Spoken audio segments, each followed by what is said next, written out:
안녕하세요. 형사전문 변호사 최한결입니다. 자, 오늘은 약식 기소가 되고 벌금형이 나왔다. 이렇다면 여러분들 어떠실 것 같으세요? 사실 살아가면서 대다수 분들이 내가 재판을 받을 일이 있을까?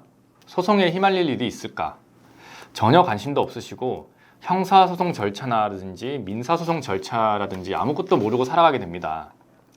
사실 모르고 살아가시는 게 좋죠. 끝까지 엮일 일이 없다면 그게 베스트는 맞습니다. 하지만 변호사라는 직업을 가지고 있는 제 입장에서 제가 만나는 대부분의 사람들은 굉장히 사소한 문제들로 인해서 결국 형사소송에 휘말리게 되시는 분들이 많습니다. 일상에서 일어날 수 있는 범죄, 예를 들어서 폭행 시비 또는 돈을 빌려줬다가 겪게 되는 사기 또는 자동차 몰다가 겪게 되는 도로교통법 위반 등 사안이 가벼운 경우도 많고요. 워낙 많이 일어나기 때문에 약식 명령이 내려지는 경우도 많고 그러한 처분에 따라서 정식재판 청구를 고민하게 되시는 경우가 굉장히 많습니다. 약식 기소, 말 그대로 정식 기소가 이루어지면은 형사 재판을 통해 판결이 이루어지는 이 긴 절차를 줄이고 간소화해서 약식으로 행해지는 것을 말합니다. 정확히는 검사의 청구로 공판 절차를 생략을 하고 서면 심리만으로 피고인을 재산형에 처하는 것을 간이 절차라고 하고요.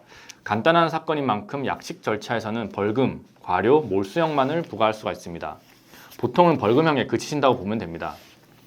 그렇죠. 여러분들이 아셔야 하는 게 벌금형만으로도 전과 기록이 남는다는 사실을 알고 계셔야 해요.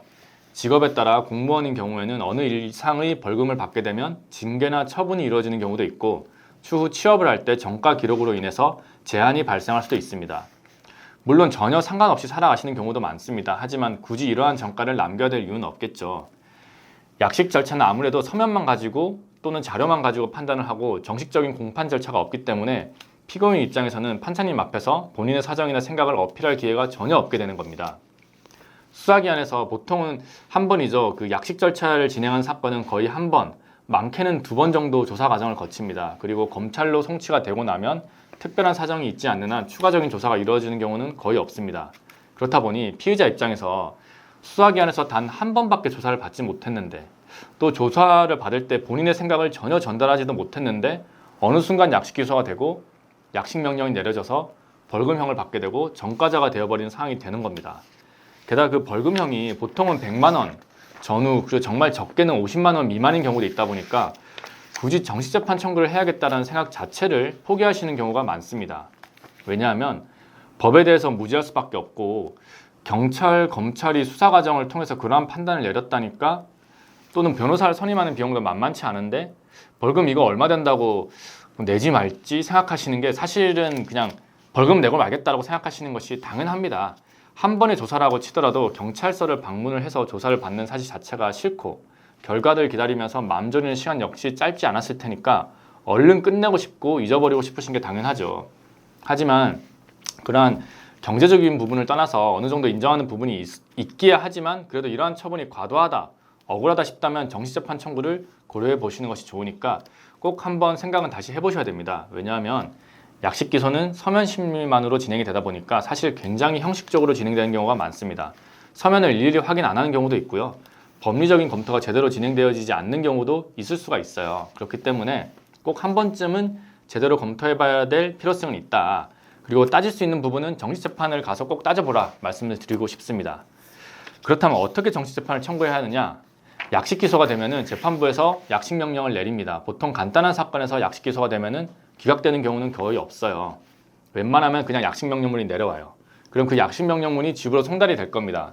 그럼 그 받은 날로부터 7일 이내에 정식재판을 청구하셔야지만 가능합니다.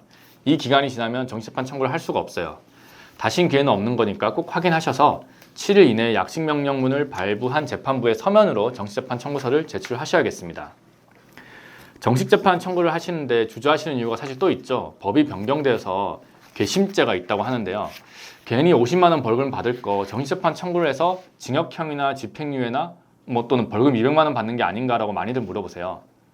형사소송법이 개정된 것은 사실입니다. 그러나 그 형종 상한은 여전히 금지되고 있어요. 무슨 말이냐면은 벌금형이 징역형으로 상한되어질 수는 없습니다. 하지만 동일한 형종에서 형량을 더하는 것은 가능하게 되었어요. 벌금 50만 원에서 100만 원이 되는 것은 이제는 가능해졌습니다. 그러나 실무적으로 정말 특별한 사정이 있지 않는 한 형량이 커지는 경우는 거의 없습니다. 왜냐하면 정식재판은 누구나 받아볼 수 있는 절차입니다. 게다가 정식재판을 하는 이유는 형량을 낮춰달라고 땡깡을 부리기 위해서가 아니라 정말 억울한 판결이 또는 과한 판결이라고 생각이 되어져서 한 번만 제대로 정식재판 과정을 거쳐서 본인의 억울함을 소명하고 싶었다라는 것만 제대로 전달이 된다면 그 벌금형에서 추가가 될 거라는 가능성은 높지 않습니다. 실제로 강제추행으로 약식명령이 내려졌는데 벌금 200만 원이 나오신 분이 있었어요. 만약 인정이 되면 성범죄입니다. 그럼 벌금형이 끝이냐? 보완처분이 내려옵니다. 벌금형보다 사실 이 보완처분이 더 삶을 힘들게 하다 보니까 정식재판을 한번 가보라라고 말씀을 드렸지만 의뢰인님께서는 이미 지치고 성범죄자로 조사를 받고 주변에 알려지고 한 사실 때문에 200만 원이라면 사실 강제추행에서 큰 금액은 아니니까 그냥 수긍을 하려고 했습니다. 물론 변호사 그 선임 비용도 부담이라고 좀 주저하시기도 했죠. 하지만 제가 한 번 더 설명을 드렸어요. 벌금이 끝이 아니라 성범죄의 경우에는 취업 제한이나 신상정보 등록, 성범죄 예방교육, 이수 등 따라오는 보완 처분이 더 힘들다.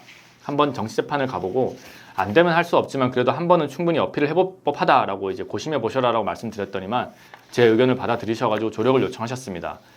접촉행위가 확인되는 CCTV가 있었기 때문에 사실 무혐의를 주장하는 것은 어려웠습니다. 그래서 접촉이 발생한 사실을 인정을 하지만 추행의 목적이나 고의성이 없었음을 주장을 하고 그 사실에 대해서도 내가 부주의했음을 반성하고 사죄하고자 했지만 그 피해 변상 금액이 맞지 않아서 합의가 이루어지지 못했을 뿐 노력을 했었다라는 사실, 그리고 내가 성실히 살아가고 있는 일반인으로서 정말 이 전과가 없는 초범임을 어필을 했고요. 그 밖에 양형 자료 등을 제출하니까 다행히 재판부에서는 선고유예 처분을 내려주셨습니다.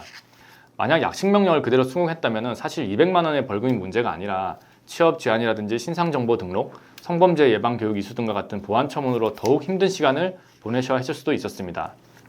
이처럼 사실 인정이나 증거관계, 법리 판단 중 어느 하나라도 다투볼만 하다면 정식재판 청구를 꼭 고려해 보셨으면 합니다. 물론 벌금 30만 원이라든지 50만 원, 70만 원, 100만 원 내고 말지 하시는 마음 충분히 이해가 되지만 그게 끝이 아닐 수가 있습니다. 추후 민사소송으로 손해배상 청구 소장이 날아올 수가 있고 중요한 순간에 그런 전과가 내 발목을 잡게 될 수도 있으니까요. 꼭 한번 전문 변호인과 상담을 받아보시고 판단을 해줬으면 합니다. 그럼 오늘도 이 영상이 도움이 되셨다면 좋아요와 구독 한 번만 눌러주시면 감사하겠습니다. 다음 시간에는 더 유익한 내용으로 찾아오도록 하겠습니다. 지금까지 형사전문 변호사 최한결이었습니다. 감사합니다.